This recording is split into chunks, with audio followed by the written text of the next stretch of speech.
lasting many hours, answering to the questions of journalists who come from Russia and abroad, and we never refuse foreign journalists to ask a question to President Putin, even if they are provocative. It is in Russia that President Putin holds the direct line.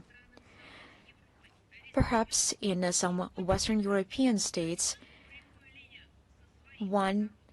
sometimes just one time, ventures and holds the direct line with their own people and not the election, which are no longer democratic, but a direct line, the question and answer session with their own people. It is only then when they will understand what their own people think about the support of the Kiev regime paid by their own finance. And by the way, surveys of young Ukrainians who have entered the Federal Republic of Germany show that the majority of them immigrated to escape forced mobilization.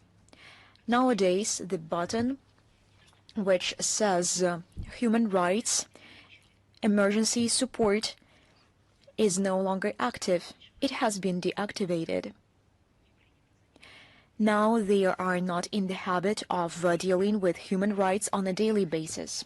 Similar discussions have intensified in other European Union countries that have felt the burden of supporting Ukrainians, for example, in Poland, the Czech Republic, and Ireland.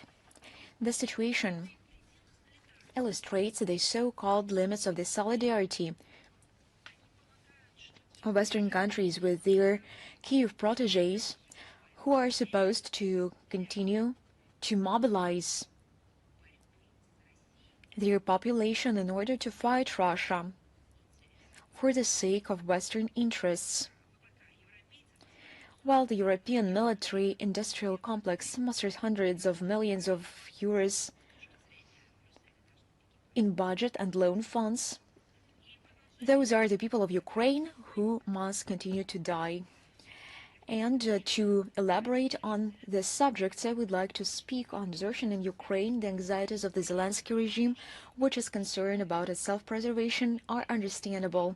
The average number of those who have left the ranks of the Ukrainian armed forces and the battlefield, according to the official data of the Prosecutor General's Office of Ukraine alone, remains stable at the level of 15,000 to 18,000 people per month, with a so-called monthly mobilization. Now, in this case, tens of thousands are appropriate, and those numbers are not appropriate when they speak about abducted children. These are numbers of those who left the battlefield, not the children who were kidnapped.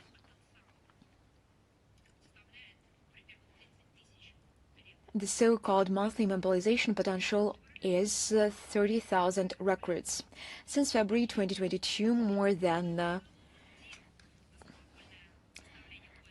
230,000 criminal cases have been opened for unauthorized abandonment of a military unit and 53,000 for desertion. Just imagine.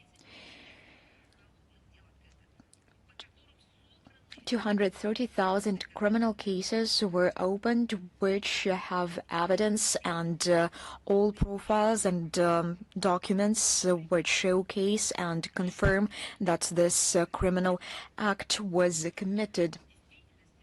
In reality, the total figure, according to experts, can reach 500,000 people, as observers note after the change in the rules for registering deserters on June the 1st, 2025, many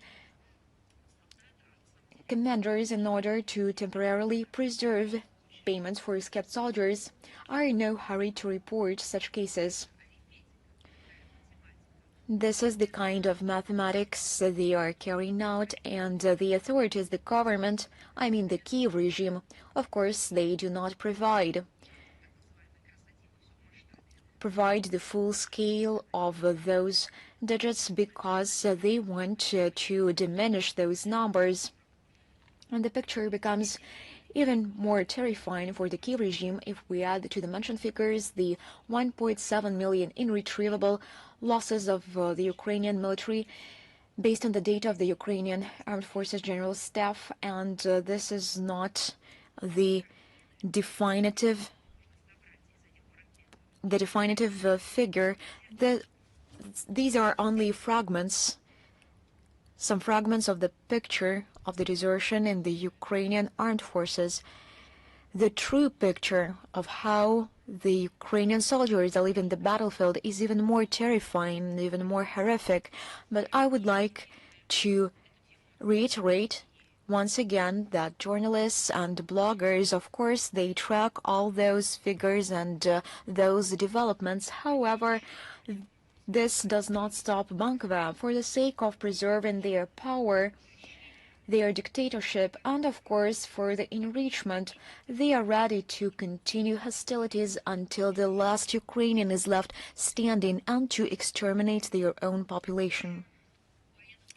Now, speaking about the military needs of the Kiev regime, we noticed the analysis of Ukraine's budget and expenditures for the needs of the front and current needs published on October 30 in the British journal The Economist. According to the publication's calculation, to continue the conflict against Russia in 2026-2029, Kiev will need $389 billion in financial resources and weapons. Once again, $389 billion.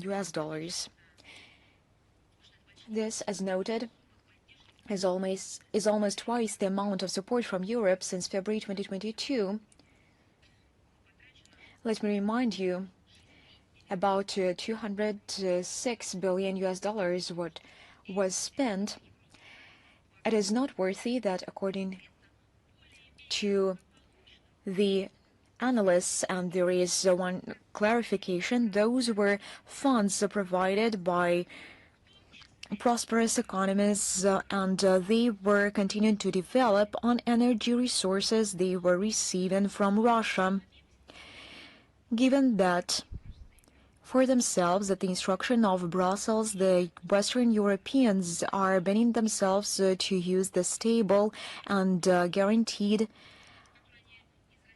energy resources at a reasonable price they used to buy from Russia on a regular basis, given the evident trends of economy stagnation, their own economies, I mean, and any attempts to revive their economy by militarization of industries alone. You can imagine that the doubled burden of expenditure on the Kiev regime will kill the Western European countries.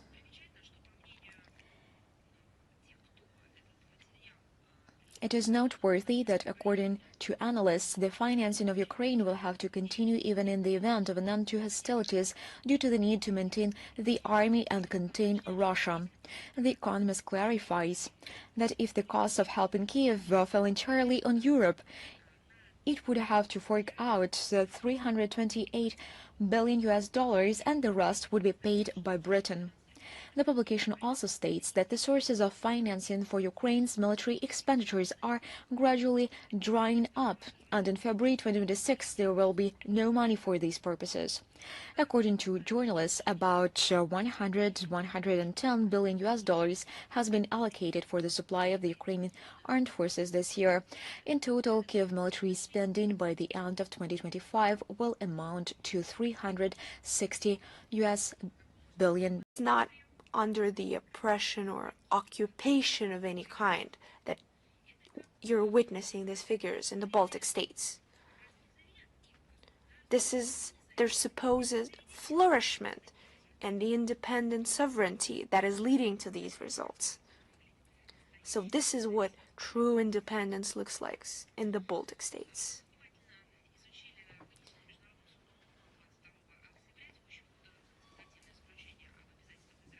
We have carefully studied the advisory opinion issued by the International Court of Justice on October 22nd this year on Israel's obligations as an occupying power and a member state of the UN with regards to the activities of the UN and other international organizations and the presence of third countries in the occupied Palestinian territory.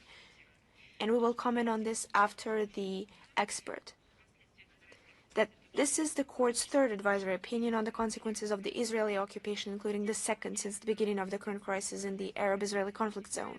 We've drawn attention to the legal assessments of Israel's legislation and specific actions in relation to the territories it occupies.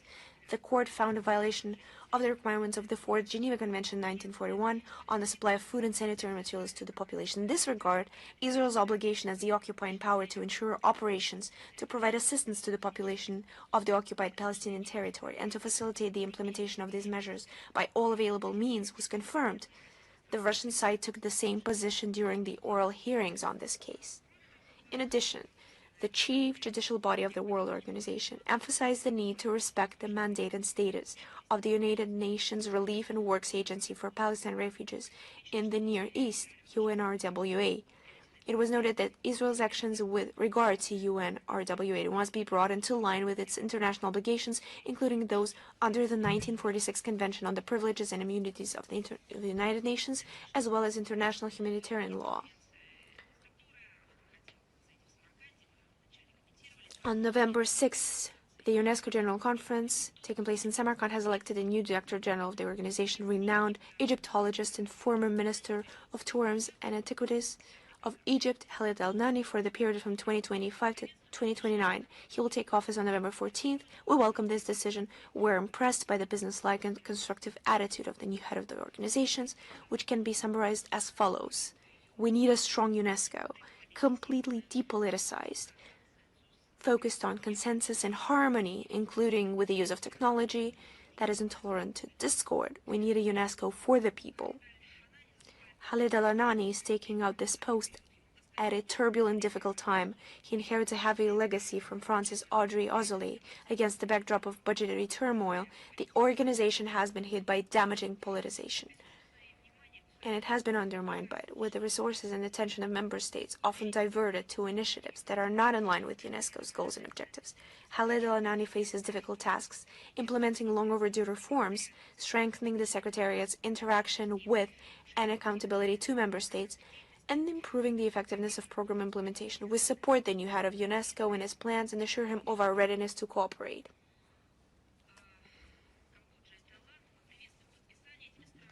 We welcome the signing of Cambodia and Thailand at the ASEAN Summit in Kuala Lumpur on October 26 this year of a joint declaration aimed at resolving the border conflict. We are confident that the agreements reached with the assistance of the Malaysian chairmanship of ASEAN will contribute to the peaceful resolution of existing differences, the establishment of close bilateral dialogue, and the long-term and sustainable normalization of this situation. We believe that many territorial disputes in the world are a legacy of Western colonial policy. We believe that given the deterioration of the overall situation in the Asia-Pacific region, it is important to act in the spirit of unity and solidarity that is characteristic of ASEAN. On November 5th, 6th, the first meeting of sports ministers of the Dialogue on Cooperation in Asia was held in Samara. Member states have agreed to organize the event in October last year. At the third summit of the association in Qatar, the Russian side proposed to host the ministerial meeting. The declaration adopted at the end of the meeting sets out the objectives of developing both traditional and digital sports activities, as well as increasing the involvement of young people and other categories, including volunteers. Participants exchange national experiences and practices in promoting sport, called for the prevention of discrimination against athletes, including in terms of their admission to international competitions.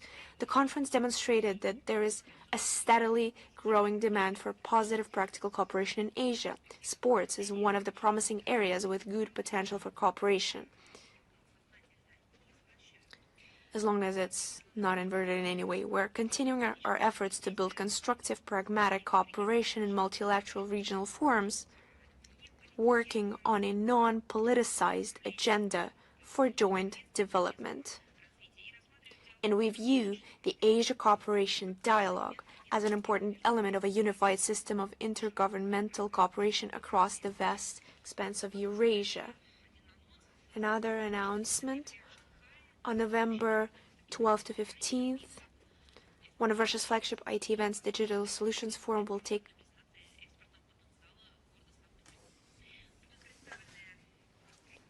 The large presentation of the export potential of St. Petersburg will take place for the first time at the leading international food and beverage exhibition in Shanghai. They will include, of course, ice cream so beloved by our Chinese friends within the framework of the exhibition.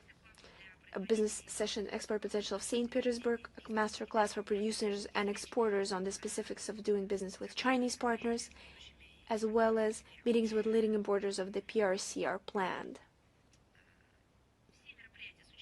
All the events with the participation of Russian entrepreneurs will be held with the support of the Consulate General of Russia in Shanghai, and of course the Russian Trade Representative Office in China. So we invite everyone to visit the Russia stand on this event, and of course to take note of the Russian cuisine. On November 12th to 15th, the Russian National Center in Moscow will host one of Russia's flagship IT events, the Digital Solutions Forum. The conference is an important expert platform for a dialogue between government and business representatives. Participants will discuss the results of digital transformation in our country over the past year, focusing on the impact of information technology on the economy, the digitization of government and regions, and IT solutions for improving the quality of life of Russian citizens. The forum will be attended by the Chairman of the Government of the Russian Federation, Mikhail Mishustin, the Deputy Chairman of the Government of the Russian Federation, Dmitry Grigorenko. The event program includes an exhibition of technological projects where domestic IT companies will demonstrate their digital solutions and developments implemented in the economy, public administration, and everyday life, as well as an award ceremony for the winners of the Digital Solutions Award. We're confident that the forum will become a new point of attraction for representatives of the IT community and a place for strategic decision-making. And of course, we wish the participants productive work, ambitious projects, and new heights. And of course, we invite all journalists, especially foreign correspondents. We have invited our Russian journalists a long time ago to participate, and especially those who are credited in Russia and those who want to visit to participate in covering this event. And the relevant link will be available in the text version of today's briefing. And the third Astrakhan International Forum, North-South International Transport Corridor, New Opportunities and Horizons will be held on November 26th-28th. This event has been held since 2023 and is an authoritative discussion platform that brings together representatives of government, business, and the expert community. Russia, being the largest Eurasian power, makes a significant contribution to maintaining peace and stability on our shared continent that is home to several distinctive civilizations. President Vladimir Putin's initiative to form a greater Eurasian partnership is aimed at achieving this goal. It envisages the establishment of broad cooperation between Eurasian states and multilateral associations. In this context, our unconditional priority is to further unlock the potential of the North-South International Transport Corridor. And the goal, obviously, is to connect Northern Eurasia, the Caspian region, Central, South, and Southeast Asia, Eastern Africa, by developing freight routes through major logistics hubs on the Persian Gulf and Indian Ocean coasts. The North-South International Transport Corridor continues to demonstrate stable growth. Cargo traffic through the Russian segment increased by 37% at the end of 2024, opening up new horizons for Russian and international businesses interested in entering the promising markets of Iran, India, Asia, and Africa, with a combined population of 3.5 billion people. We're confident that the upcoming forum will contribute to the expansion of broad international cooperation in the interests of developing the North-South Transport Corridor as a key Eurasian transport artery and will facilitate the establishment of promising dollars. And how could these funds be used? They could have been spent for social purposes. They could have been spent to assist the needy in South Africa and in Asian countries, and many people could have been provided with shelter. Many infrastructure facilities could have been built, restored on the territories of such states as France, Italy, and some others. Many tragedies could have been prevented, many diseases could have been cured, and many children could have been spent but there is an impression that those forces who are behind fomenting the conflict in Ukraine do not need this at all. And of course, with aggression, with exacerbated aggression and hatred, the Kiev regime is fighting against the Ukrainian Orthodox Church, and I would like to reiterate that they are trying to exterminate not the form, but the content. They are trying to exterminate the Orthodox faith in general. The Kiev regime is not abandoning its plan to liquidate the canonical Ukrainian Orthodox Church and seize its property in favor of schismatic so-called Orthodox Church of Ukraine. On October the 29th of this year, the Supreme Court of Ukraine rejected the appeal of the Kiev metropolis, the Ukrainian Orthodox Church, with a demand to restore its rights and guarantee a fair judicial process within the framework of the lawsuit filed by the State Service of Ukraine. This is an attempt by the Ukrainian Orthodox Church to temporarily prohibit this department from taking actions against church structures associated with the Kiev metropolis, while the main lawsuit on its ban is being considered. The church asked to the court to apply protective measures, fearing that without this, the State Service for Ethnopolitics and Freedom of Conscience of Ukraine would be able to send orders on the elimination of violations to 154 religious organizations that are part of the metropolis. According to representatives of the Kiev metropolis, this could provoke numerous lawsuits to ban them.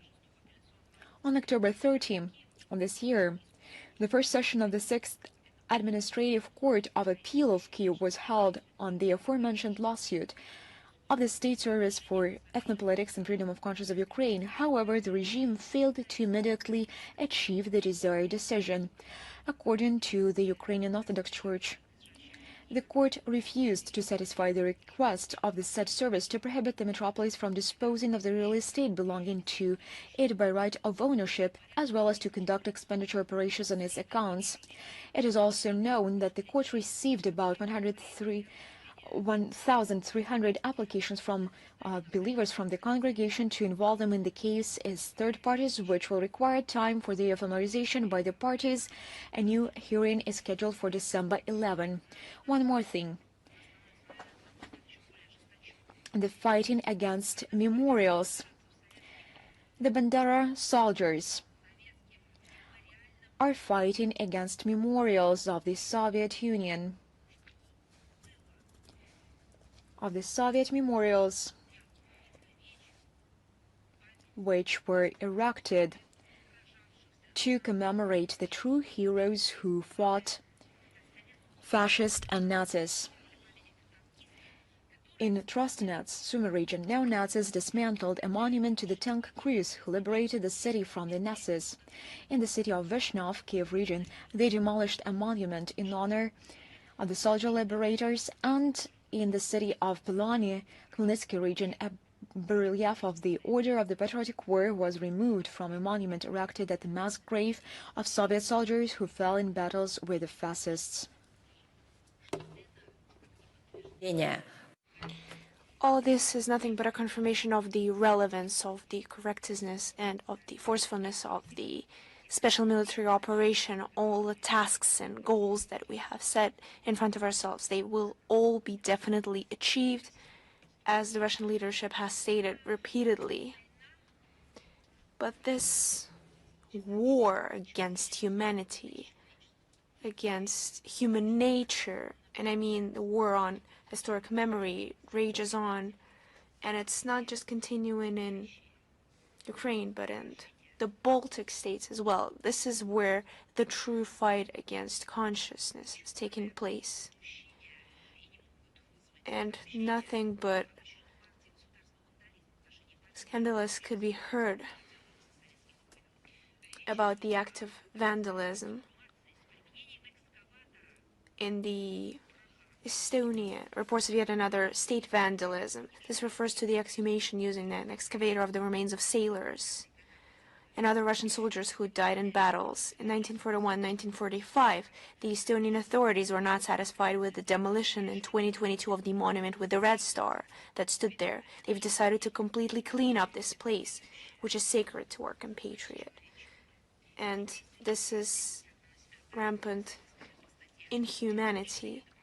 And these egregious actions are contrary to Thailand's obligations under Article 34 of Additional Protocol 1 to the Geneva Conventions of August 12, 1949, relating to the protection of victims of international armed conflicts. Russia strongly condemns the immoral and criminal campaign being carried out in Estonia to desecrate the remains of those who died fighting fascism. We reiterate that a criminal code of the Russian Federation provides for criminal liability for the destruction, damage, or desecration of military graves, including those located abroad. I would like to recall the words of one of the figures of show business who said while living abroad in the Baltic states that they're a sovereign state and they're free to do whatever they want with it. Is that what you're supporting? Are you supporting the so-called exhumation by excavators when in fact it's a new term? Exhumation of bodies of heroes who fought against Nazism. Then feel free to say it up front that you're not just advocating for aesthetics, but you're supporting Neo-Nazism. But Estonia is not just known for that. You have to understand Neo-Nazism is not just about the past. First and foremost, it's about the present. Because the fight continues not just with a historic memory, but against their own citizens. While utility fees continue to rise in the Baltic states, they have some of the highest inflation and unemployment rates in the European Union. And against this backdrop, Estonia plans to introduce in January 2026 an additional surcharge on electricity payments, which will be levied on both consumers and producers. And these actions that are useless, the Estonians are trying to cover up with ostentatious arguments that this measure, do you know what's their excuse? Is a price to pay for energy independence from Russia. I believe that's perfect explanation, perfectly reasonable explanation. I don't know. Perhaps this line should be continued. Anorexia is a price to pay for not consuming food. It's the same line of logic. It's true insanity what they're trying to claim. The ruling Baltic regimes, as a result of their anti-popular policies, have already caused a catastrophic mass exodus of citizens from their countries. About half of the remaining working-age population is also considering moving to economically developed countries. The birth rate is declining and life expectancy remains one of the lowest in Europe. I would just like to recall that it's not under the oppression or occupation of any kind that you're witnessing these figures in the Baltic states. This is their supposed flourishment and the independent sovereignty that is leading to these results. So this is what true independence looks like in the Baltic states.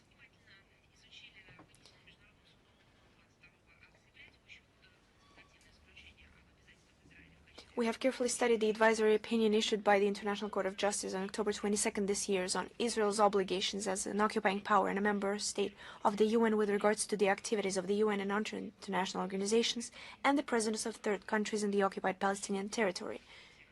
And we will comment on this after, but operating on this routine, we've taken note of another event that has been noted by journalists who analyzed the social media accounts of the deputy commander of the 1st Mechanized Battalion of the 3rd Separate Assault Brigade on the Armed Forces of Ukraine.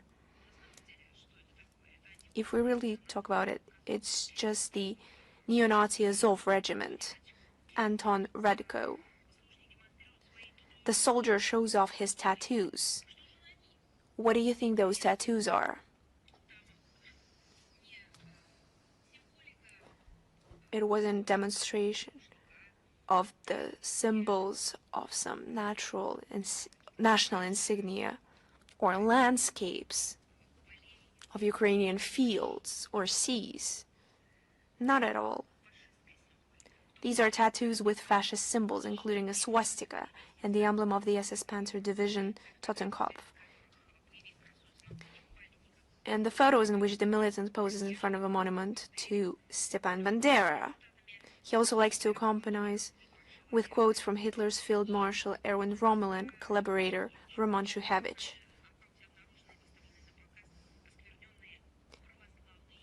We also found and displayed on his account desecrated Orthodox icons. All this is evidence of the true nature of the Kiev regime, as well as the leadership of those Western countries